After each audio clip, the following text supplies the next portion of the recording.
Welcome to Save Your Sanity, help for handling hijackals, those difficult, toxic, and often disturbing people in your life. I'm Dr. Rhoberta Shaler, the Relationship Help Doctor, and I'm here for you. You'll get the insights, skills, strategies, and support to stop tolerating verbal and emotional abuse, whether it's happening now or it happened to you in the past, maybe by a parent, partner, ex, relative, or even a coworker. Time to take life back, to recover and to rediscover you, your values, dreams, desires, and realize them in healthy ways in healthy relationships. I'm so glad you're here. Welcome to Save Your Sanity. Today we're going to talk about something that really gets you on the inside and that you may put on a good face, but inside it's really hard to handle. And that is the feeling of being a doormat or an object or somebody just there for the pleasure and power of somebody else. And you know that's what happens when you're with a hijackal, a relentlessly difficult person, because that relationship, why I call them hijackals, is because they hijack that relationship. And they use it for their own purposes only.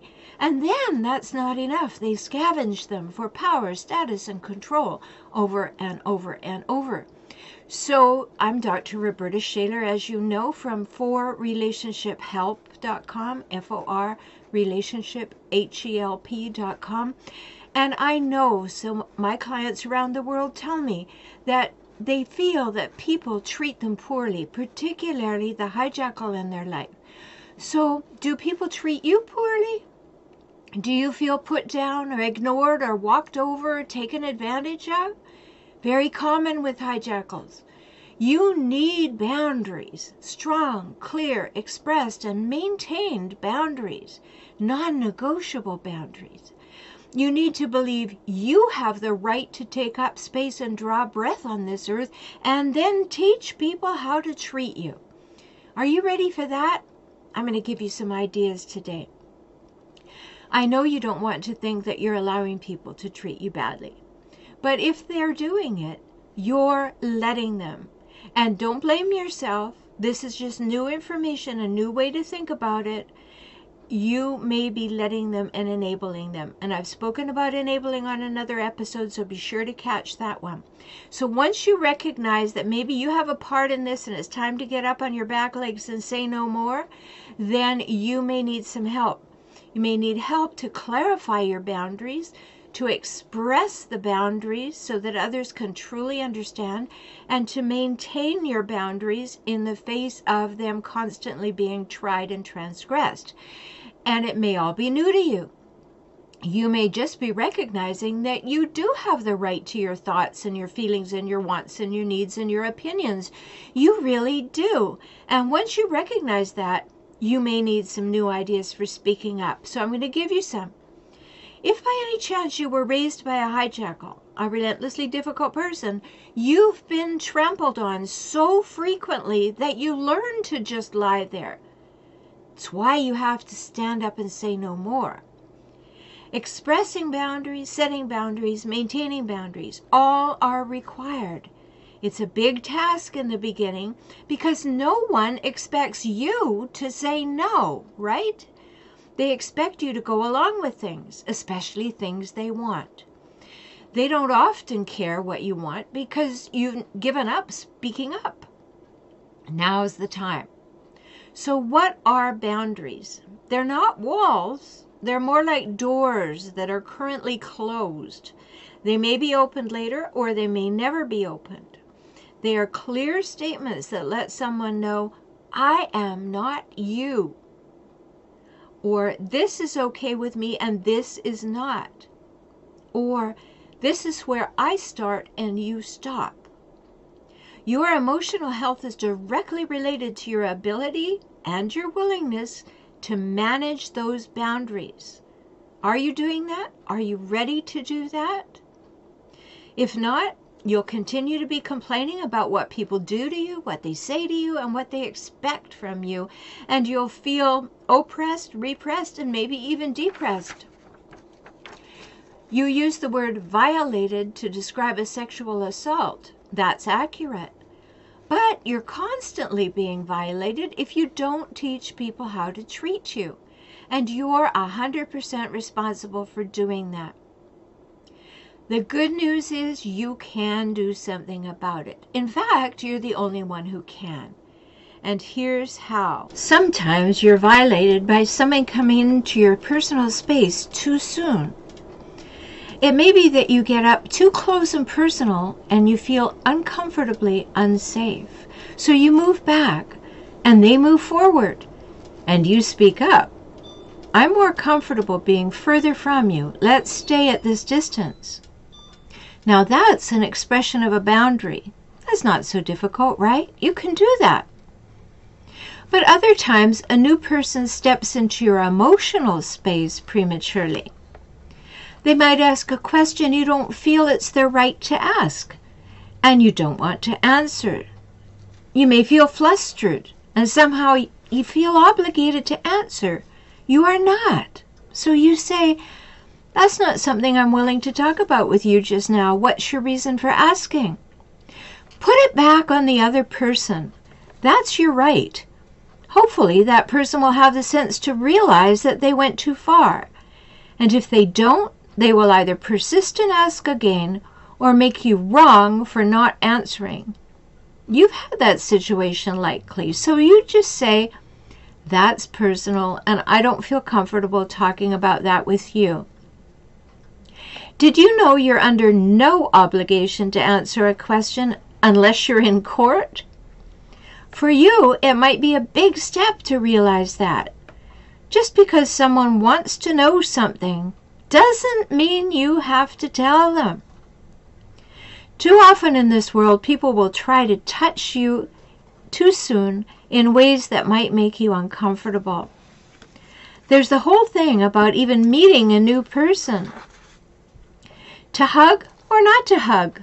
Things have changed. Yes, it's a thing. And if you're uncomfortable with hugging new people, just be sure to extend your hand first. That will make it clear as they approach you. Or maybe you find the timing of their touching inappropriate. Some people step right into your personal physical space and get too close. This is a boundary violation big time. Most who do this are attempting to overpower you in some way. They touch your shoulder or arm and you hardly know them.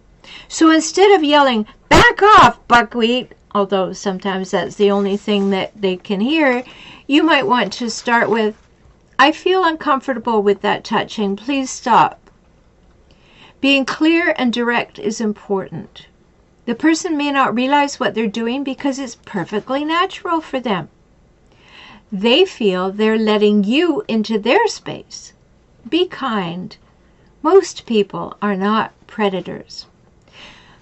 But here's the really big deal I want to share.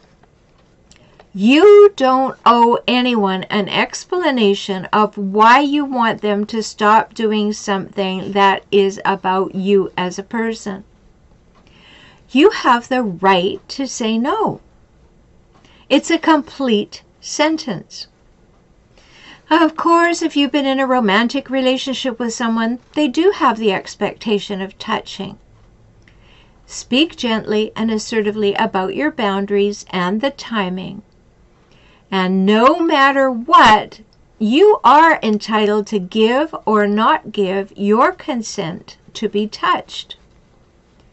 If you are new to expressing and maintaining boundaries, you might feel like you have to explain why you haven't said anything before or why you've allowed the behaviors to persist.